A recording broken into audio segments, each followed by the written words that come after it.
And we start with some visuals we're picking up from Kabul. A protest is underway near Ariana Cinema in Kabul. Women can be seen raising slogans. They're demanding that Taliban involve women in decision making and the new regime. Similar protests, remember, also took place in Herat yesterday. So after Herat, we're once again seeing women take to streets. They're protesting against the Taliban and putting out some strong demands pertaining to how the Taliban must involve women in decision making in the new government that they are all set to formally announce today.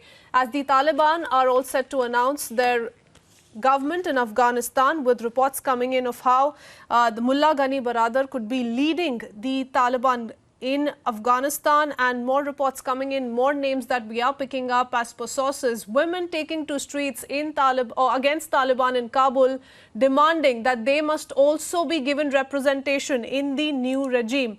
Major General Rajan Kochar is joining us this afternoon as we take his perspective on the updates we're picking up from Afghanistan. Now, General Kochar, essentially we've seen how women have been extremely vocal this time around ever since, Kabul fell.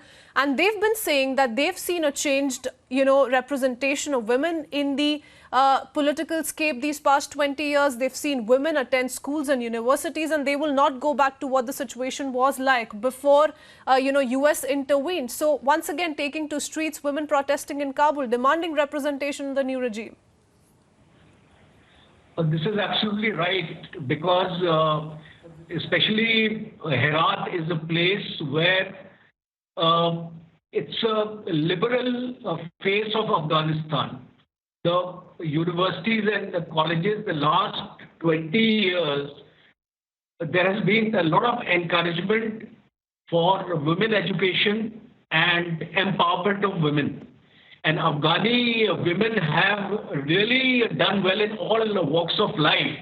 And therefore, if all of a sudden, if you start enforcing Sharia on them and curbing their movements of a fundamental right, I would say, to do what they would like to do,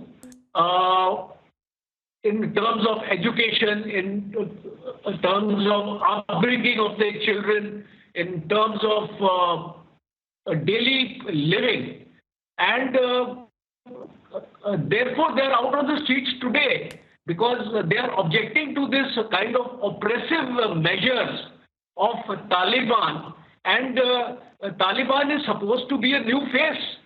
Their political leaders are saying that it is not Taliban 1.0, it is Taliban 2.0. So they must walk the talk right now, because the government is being formed today, most probably. And we are awaiting what kind of statements will emanate from their leaders. And the world community is also eagerly waiting to see the real face of Taliban.